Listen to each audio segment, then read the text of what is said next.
Mesdames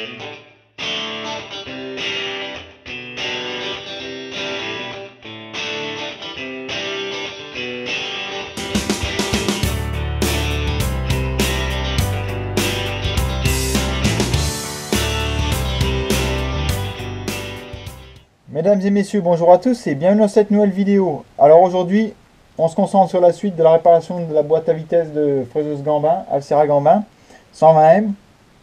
Et aujourd'hui, je pense que on va s'attaquer à la partie que vous attendez le tous, moi aussi d'ailleurs. On va essayer de réparer ce pignon là. Alors comment je vais procéder? Je l'avais déjà un petit peu expliqué dans la précédente vidéo, mais je vais faire un montage fretté, d'accord? Donc je vais usiner le pignon à part, usiner pour qu'il y ait un serrage. Donc réusiner ça rond et je vais mettre un serrage sur le pignon, le rentrer à chaud, il va tomber dedans normalement et quand il va refroidir il va se resserrer et j'aurai de l'adhérence. Je vais décolleter un petit peu plus loin, si jamais il y a un petit problème de patinage ou quoi, on peut toujours consolider l'affaire avec 4 pointages au tigre par exemple, au moins ça on est sûr, mais déjà voilà, normalement ça tient bien, j'ai déjà fait ce type de manœuvre. Donc on va voir si ça marche dans ce cas-là. Donc je vais aller des morts, je vais me reprendre le pignon donc dans les mordous sur cette partie-là. Donc c'est pas évident parce que je vais me reprendre sur le haut de la denture. Et voilà, donc je sais pas comment ils l'ont usiné à l'usine. Est-ce que la denture tourneront avec le diamètre extérieur de celle-ci? Je ne sais pas. Avant de tourner le diamètre et faire quoi que ce soit, on regarde toutes les dimensions du pignon, le nombre de dents, etc. Parce que c'est pas quand on aura tout enlevé qu'il va falloir reprendre des mesures, etc. Donc on marque tout ça comme il faut sur un bout de papier et après on y va. Donc là, on va léser les morts pour essayer d'y faire tourner rond. Donc là, je vais aléser pour ce diamètre-là. Ok. Ma longueur, elle est 10,5 entre la face et l'épaulement.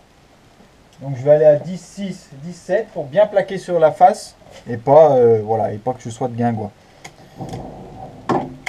Donc, je vais tourner à 400 tours.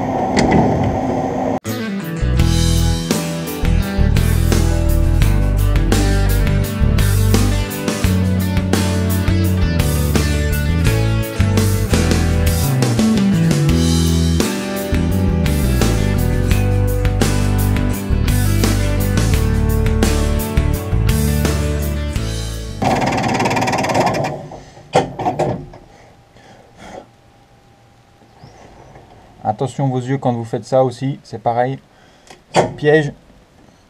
Donc là ça se passe bien. Moi, je peux venir contrôler. J'ai laissé moins 5 centièmes, toujours être un tout petit peu plus petit que trop grand. Donc là je suis à 96, c'est très bien. Quand vous prenez une cote au palmer, il faut que le palmer il puisse glisser dans l'alésage. S'il ne peut pas glisser, c'est que vous forcez trop avec le palmer. Une bonne cote, elle est prise comme ça, voilà. Là, c'est pas évident, mais sur un vrai alésage, on le sent bien. Donc là, maintenant, ce qu'il faut faire, c'est venir dresser la face. Normalement, si j'essaye mon pignon, il ne rentre pas dedans, voilà. Donc, je vais venir dresser la face avec le même outil, ça va bien aller.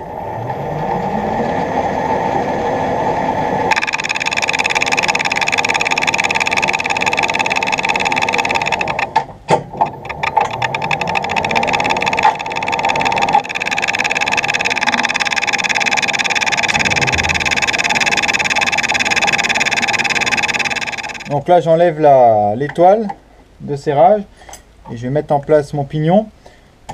Quand vous serrez une étoile pour aliser des mordous, il faut la serrer à peu près au même niveau de serrage que même coupe de serrage que la pièce à usiner. Alors c'est pas évident, la seule façon d'être précis c'est d'utiliser une clé dynamométrique ou alors vous avez un mandrin automatique, un style gamet là. Et comme sur les tours à commande numérique, et vous pouvez régler parfaitement votre pression à chaque pièce. Donc c'est pas évident, mais ça marche. Donc là, voilà. Ce que j'aime bien faire des fois avant de mettre un coup de comparateur, c'est regarder dans ce sens-là.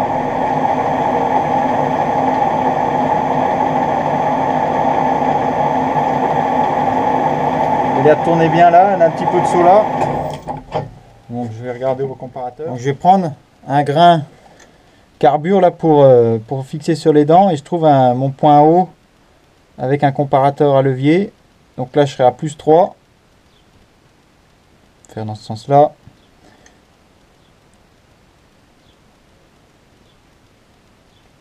Plus 2. Et là, plus 1. Donc on a 2 centièmes de... 2 centièmes d'écart avec la denture. C'est-à-dire avec le diamètre extérieur de la denture plus les dents. C'est pareil ici, mon grain il est un peu gros. C'est pas l'idéal. Je fais voilà, avec ce que j'ai trouvé dans l'immédiat. Donc tout bout de rectifié fonctionne. Par contre, il faut prendre en considération que c'est pas un pignon neuf, qu'il y a de l'usure, donc on peut voilà. Est-ce que l'usure généralement est homogène, mais est-ce qu'elle est homogène à 3 centièmes? C'est ça la question. Voilà. Parce que là, voilà, avec la denture, je tomberai à 0 partout, quoi. Sur ce diamètre-là, par contre, je serai à 5 centièmes de foron. Quelque chose près. Si, 5 centièmes pile. Et sur la face, je serai à 1 centième. Voilà. Donc c'est pas mal hein, pour un pignon qui est usé. C'est pas du neuf, hein. Pas oublier que c'est pas du neuf. Et on peut garder aussi pareil pour les cannelures. Mais ça c'est pareil, il n'y a rien de gagné non plus. On est pas mal, hein. Je pense que je pourrais pas faire mieux que ça. C'est de la réparation, faut pas oublier. Donc je pense que je vais laisser comme ça. Mettre un coup de serrage sur mon point 0, bien sûr, du mandrin sur lequel j'ai réalisé les morts. Hop, pour être nickel. Et là, je vais venir décrouter ça. Donc, on va travailler au choc sur du traité. Donc, il faut tourner pas trop vite. Je tourne à 400 tours avec une petite avance de 0,075 mm par tour. Voilà. Donc, je vais venir tenter sur ma face et je vais enlever, voilà, pour qu'il reste de l'original une bonne partie. Je vais venir tenter sur la face là.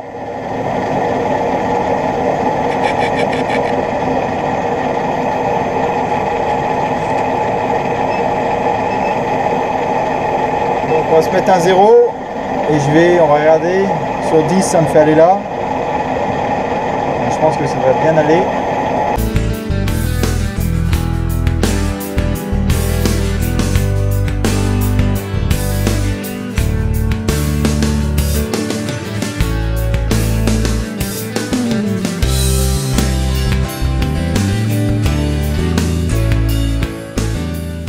Donc là maintenant je vais faire l'ébauche du pignon. Et donc là, si les deux autres c'était un bon XC 48, là c'est pas du fer à ferrer les bœufs. Parce que c'est du 30 CMD 8.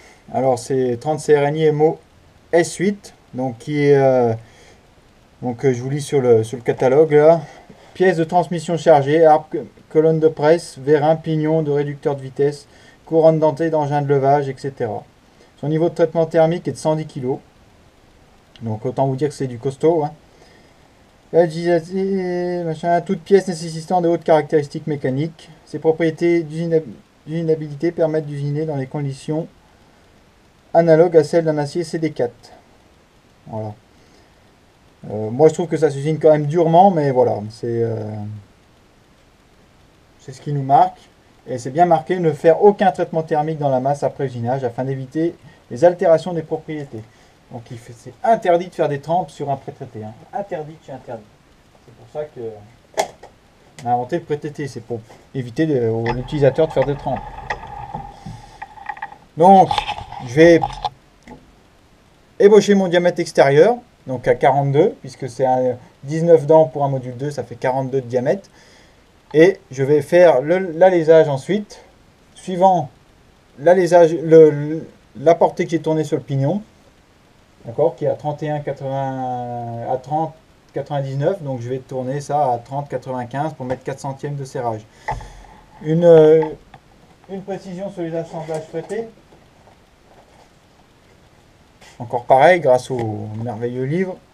Donc le frettage en manchement à chaud, ce procédé consiste à entourer d'une couronne d'acier ou d'un autre métal des parties d'une pièce ou d'un organe de machine pour les rendre solidaires et d'assurer entre elles une adhérence par serrage qui dépasse celle qu'on peut obtenir ordinairement à la presse. Donc c'est voilà pourquoi on fait du serrage à chaud. Et on nous dit, lorsque la forme de la fraise consiste une simple couronne, le serrage est généralement adopté varie entre 0,12 et 0,15%, donc pour 100 mm, donc ça fait de 0,12 à 0,15 mm. Température de chauffe 350-400 degrés. Donc voilà pour ça. Donc je vais ébaucher extérieur, ébaucher, finir l'intérieur. Je vais même percer que maintenant, comme ça je ne serai pas embêté. L'opération à la contrepointe. Et après je ferai un manchon pour reprendre, enfin un mandrin de reprise pour prendre dans le déviseur et tailler la denture. Donc sans trace, perçage et ébauche d'alésage. Et on lubrifie.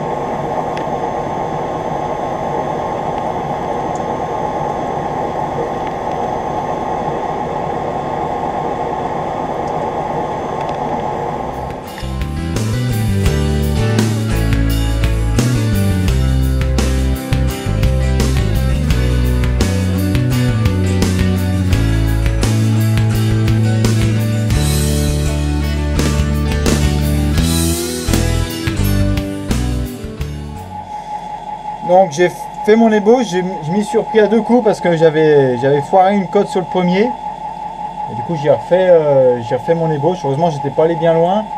Et j'ai même réfléchi, j'ai dit est-ce que tu n'enlèverais pas encore un peu? Et finalement j'ai encore enlevé là. Parce que ça me faisait qu'un millimètre entre le fond de la dent et le bord de la bague. Le diamètre intérieur de la bague, du coup j'ai dit 1 millimètre ça fait quoi? C'est de la tôle, ni plus ni moins. Donc j'ai dit il faut que tu gonfles un peu et donc là j'ai mis à 2 mm. Donc ça devrait mieux aller. Et ce que je vais faire, c'est que je vais tailler mon pignon. Et je reprendrai mon pignon sur ce diamètre-là pour le finir, l'alésage. Pour finir l'alésage, comme ça, je finis l'alésage après la denture. Comme ça, j'évite la déformation liée voilà, au taillage. Parce que ça va être une opération qui va demander beaucoup d'efforts. C'est vraiment du dur, hein, ça se voit, ça brille. Donc voilà, il faut prendre en compte ça. Donc c'est pour ça, je me suis planté avant. Mais voilà, il faut redresser le tir. Donc c'est pour ça que je me suis refait à 2 fois. Là, je vais regarder mon alésage.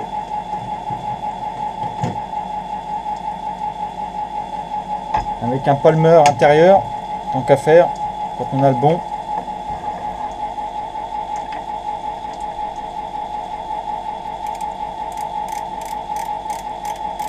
« 26,99 ». Donc là, mon diamètre ici maintenant est de 29,5. Donc je vais laisser 0,5 pour faire une finition après taillage. Ok. Alors on est reparti. Je tourne pas vite, hein.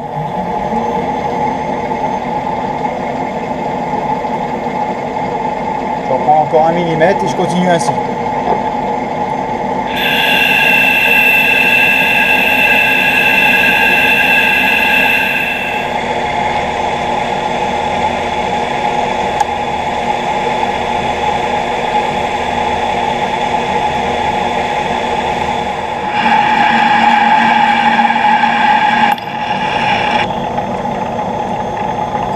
Futur pignon et le montage qui va être dessus. Donc il rentre vraiment gras, c'est voulu, voilà, parce qu'il n'y a pas beaucoup de collerette derrière pour appuyer avec ma rondelle, donc ça va être c'est voulu, comme ça permet d'avoir un peu plus d'adhérence.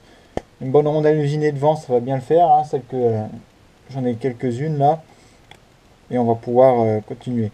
Donc comme ça me permet également de faire les pentes en le retournant pour briser l'angle. Et vu que je ne sais pas s'il y a un pignon qui dégage, si le pignon qui va être, parce qu'on a un espace entre le pignon où il était, donc c'est-à-dire devant comme ça, je ne sais pas si le pignon dégage comme ça ou comme ça, celui qui rentre avec lui.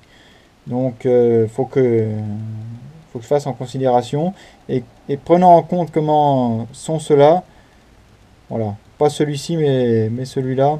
Je pense que je vais faire également des 2 côtés pareil, comme ça je serai pas embêté. Entre temps mon collègue est venu recharger l'arbre, enfin le rotor. Donc j'espère que ça va aller, que ça l'a pas trop tordu. C'est toujours le truc avec ça. Déjà il y a fait au tic, donc le point de centre c'est pas trop moche. Donc on va arriver à faire quelque chose de bien sans trop peiner. C'est quand même pas mal pour ça. Et puis bon, bah voilà, il est encore chaud. Donc voilà, entre temps, après les pignons, bah, je rattaquerai ça. Alors je suis prêt à tailler mon pignon. J'ai réglé mon diviseur, mon disque à diviser, je vais vous montrer. J'ai monté le pignon dans un mandrin légèrement serrant, parce que j'ai pas beaucoup d'adhérence sur la collerette derrière. Donc j'ai préféré monter légèrement serrant. Et parce que voilà, on sait jamais, il peut y avoir un problème d'adhérence, j'ai pas envie que ça m'emmerde, donc j'ai préféré monter légèrement serrant, côte pour côte, on va dire. Voilà pour ça. J'ai vu aussi les commentaires entre temps de la précédente vidéo, je vous en remercie, ça me fait bien sûr énormément plaisir, c'est pour ça que je vous montre celle-là. Ça fait plaisir de voir des gens qui s'intéressent un petit peu à ça.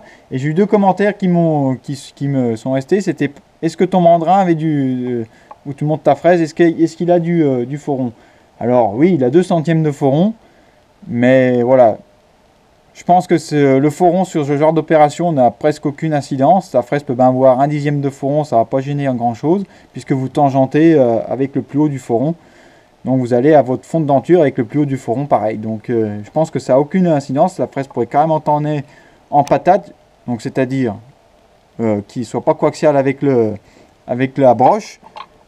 Par contre, voilà, faut pas qu'il y ait de défaut dans ce sens-là de battement. Donc pour faire un pignon de 19 dents, je peux soit me mettre sur le disque de 19 trous, soit sur le disque de 38. Donc là, je me suis mis sur le disque de 38 pour pas avoir changé de disque. Et je dois faire 2 tours de manivelle, d'accord, et 4 trous supplémentaires. Je ne l'ai pas mentionné, mais il faut bien sûr adapter sa fraise module au nombre de dents. Vous ne pouvez pas avoir une seule fraise module 2 pour faire des pignons de 12 à 134 dents. Vous êtes obligé de changer. Il y en a 7, il me semble, sur un jeu. Et voilà. Donc là, moi, je les avais pas. Hein, c'est lui qui me les a prêtés. Donc voilà, il faut avoir le bon jeu pour les faire. Donc on va voir comment celle-là elle coupe. Hein, parce que je vais y aller tout doucement. C'est du dur. Ça va un petit peu plus tracasser que l'autre, à mon avis. Et je vais, comme d'habitude, prendre la profondeur maximum. Mais je vais aller tout doucement avec l'avance pour voir comment ça se passe. Je ne suis pas pressé. Il faut prendre son temps de faire ce genre de choses parce que quand vous mettez la charrue avant les bœufs, vous vous plantez. Donc il faut prendre son temps. Allez, on y va. Un petit coup de tangentement. Z0. Je me dégage. On vérifie bien que la fraise soit montée avec les dents dans le bon sens. Ça peut arriver de la monter à l'envers. Moi, ça m'est déjà arrivé. Et donc, je vais prendre 4,5. Donc on va voir comment ça va réagir, j'espère que ça va bien aller. Parce que c'est encore pas gagné.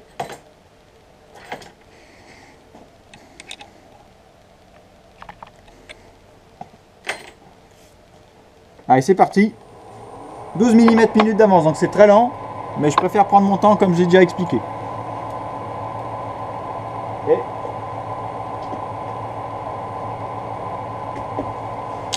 je vais mettre ma pompe en branle. Donc c'est du dur, ça tracasse pas mal.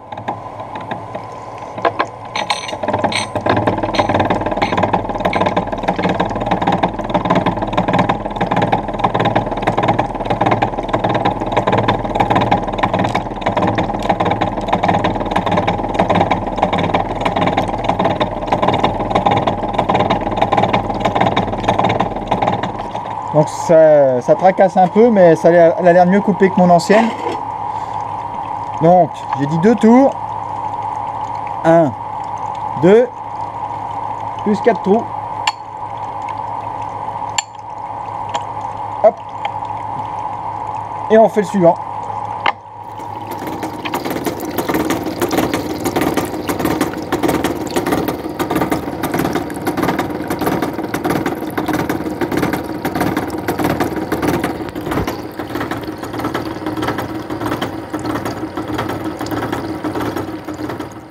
Donc bah voilà, c'est nickel. Maintenant, transboitage sur l'appareil magique. Donc voilà le pignon après taillage. Donc on peut bien voir, il reste vraiment pas grand chose au centre. Hein. Et quand je le monte dans le montage, donc pour la machine à ébavurer, quand je vous disais qu'il pouvait se déformer, c'est que c'était pas de la blague. Il rentrait légèrement en force dedans. Hein. Souvenez-vous ce que je vous avais dit. Là, il tombe presque dedans. Donc, c'est comme quoi il fallait bien laisser de la surépaisseur. Imaginez que ce soit un roulement qui va dedans. Et voilà, que son serrage, voilà, il soit glissant juste. Voilà, un petit cassis ou quoi. Eh ben, vous êtes limite là. Hein. Donc, c'est pour ça qu'il faut bien laisser de la surépaisseur dans les opérations d'usinage qui demandent beaucoup de pression. Regardez ce qu'on a enlevé comme matière sur les dents. Hein. En plus, là, on a une fraise module qui a un profil vraiment généreux sur la denture, hein, parce qu'on est un pignon qui est proche du début de la série, hein, donc au niveau de 12-13 pignons dents, hein, donc on a 19, donc on n'est pas loin. Donc il faut vraiment faire attention à ça. Donc toujours laisser de la surépaisseur quand on fait de l'opération encore qui demande beaucoup d'efforts et beaucoup de matière à retirer. Alors montage du deuxième côté. Pour régler, donc je me mets à peu près à hauteur de pointe. Voilà, c'est de l'à peu près. Hein. Quand vous avez une machine comme ça, après, il ne faut pas non plus tomber dans le délire. Et pour régler l'angle, ce que je fais, donc, c'est que là, j'ai copié l'angle qui était sur le pignon original. Et en fait, je me mets un tout petit peu plus. Donc, j'exagère, je me mets comme ça. Voilà, mais il faut pas plus, en fait. Pour qu'en fait, la fraise vienne bien mordre le dessus de la dent. Et éviter de mordre trop à l'intérieur. Donc, voilà, c'est de mon appréciation. Après, voilà, chacun est libre de faire comme il veut. Moi, j'ai pas trouvé énormément de sujets là-dessus. Donc, je fais avec ce que j'ai sous la main. Donc, c'est pas évident, mais voilà, on arrive quand même à s'en sortir, la preuve. Hop, pardon. J'y vais tout doucement, hein. Je mets très peu de pression. J'ai un commentaire qui a juste raison. Il dit pourquoi tu mets pas un ressort de compensation? Tout simplement parce que, étant donné que la fraise suit le profil un petit peu comme elle veut, un ressort de compensation, c'est pas forcément l'idéal. Parce que j'aime bien toujours avoir la main sur ce que je fais.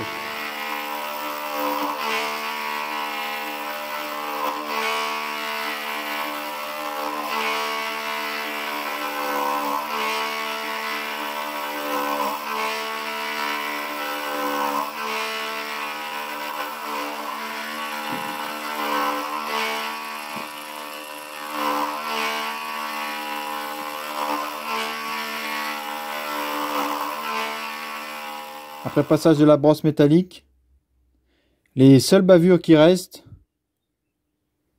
sont celles de la fraise module.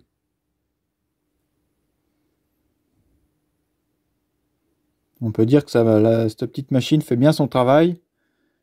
Prenons en compte que ça a été fait en 3-4 heures de boulot. Donc c'est pas si mal. Donc là j'ai les des morts épaulés juste pour pouvoir déboucher mon outil derrière là, où il y a le petit copeau. Je tourne rond dans le centième sur la face et sur le diamètre. Alors, donc il faut bien léser des morts enveloppants, faut pas hésiter. Hein. C'est même pas la peine d'essayer d'y faire en mordure, ça. Hein. C'est même pas la peine d'y essayer. Il y a très peu de pression sur le mandrin.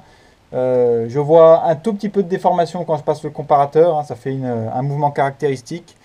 Mais on va y essayer, on va voir comment ça se passe. Et donc on va déjà faire une première passe de finition. On va tourner pas très vite. Dans les alentours de 500 tours, ça suffira amplement. Avec une toute petite avance de 7 centièmes par tour.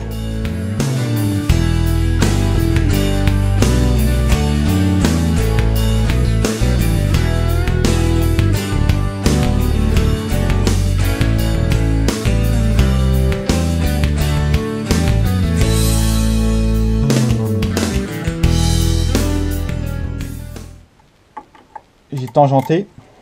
Donc je vais regarder ensuite sur le diamètre de mon pignon à combien je suis. Donc j'ai contrôlé hier, mais entre temps il a pu changer, la température n'est pas la même.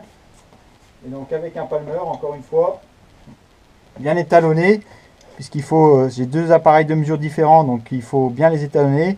Donc je serai à 29,49. Je regarde au pied à coulisse encore un coup pour pas me planter. Donc j'ai 1 centième d'écart entre le pied à coulisse et le micromètre. Donc j'ai 1 centième, donc il faudrait viser 29. Je vais mettre 3 centièmes.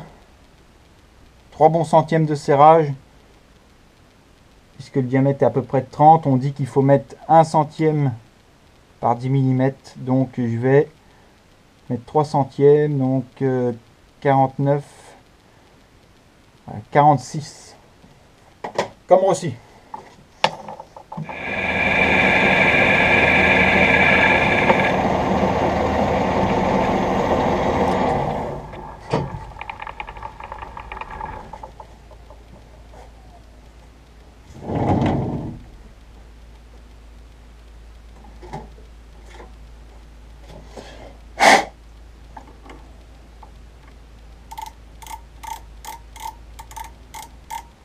Je fais 1 centième en dessous de 46, je suis à 45.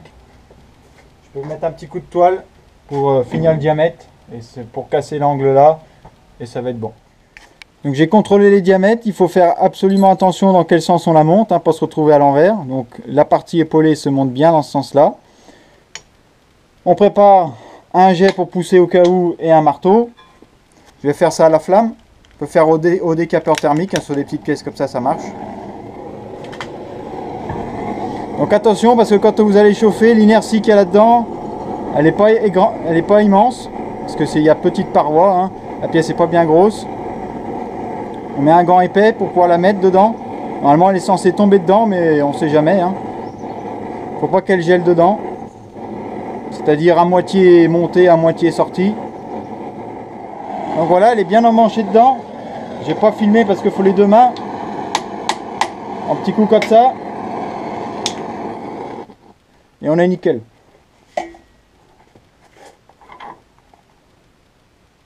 Alors, on vérifie bien. Je vais taper encore un coup. Bon, c'est pas le meilleur endroit pour taper avec les tours, mais il ira bien.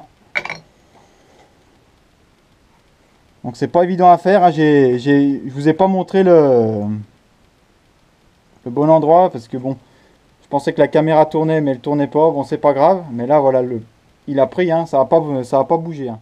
Fin du pignon, de la fabrication, de la réparation, comme vous voulez. Voilà, je suis relativement satisfait. Ça tourne bien rond. J'ai regardé les cartes planéité au marbre. Voilà, en me posant comme ça, on est à 4-5 centièmes, ça suffit amplement. Voilà, c'est de la réparation. Après, pour faire mieux, bah, c'est toujours possible, mais voilà, il faut passer par une entreprise spécialisée. Et voilà, avec les moyens que j'ai ici, c'est pas trop mal. Je pense que ça va bien aller. Et voilà. Tous les pignons s'engrainent bien entre eux, donc je pense qu'il n'y a pas de souci à se poser là-dessus.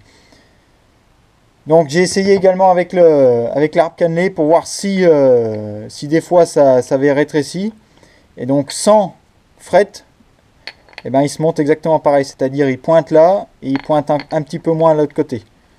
Donc ça n'a pas dû bouger, et même en prenant des cotes au pied à coulisses, voilà, avec un bon pied à coulisses, on arrive à 2 centièmes près avoir les mêmes résultats. Donc je pense que après il y a du jeu dans le pied à coulisses. Donc à voir au montage si ça va. Et si jamais ça tient pas, ce que je pourrais faire, c'est lui faire une petite gorge ici et faire lui qui se démerde bien en TIG, faire un petit liseré au TIG à l'intérieur. 4 points, ça suffira amplement, mais le but ce serait pas de détraiter là, mais bon, on est relativement loin de la denture, donc je pense que ça irait. C'est surtout celui qui est derrière, mais voilà, si jamais ça tient pas, il y a toujours moyen de s'arranger, mais c'est de la réparation, c'est pas du neuf. Donc encore une fois, merci à tous d'avoir suivi la vidéo. La prochaine, ce sera la réparation du rotor, donc là c'est plus standard, on va dire, mais je pense que c'est intéressant de le montrer. Et puis bah voilà, donc j'attends vos commentaires avec impatience, et puis on se retrouve très prochainement pour une nouvelle vidéo. Allez, salut!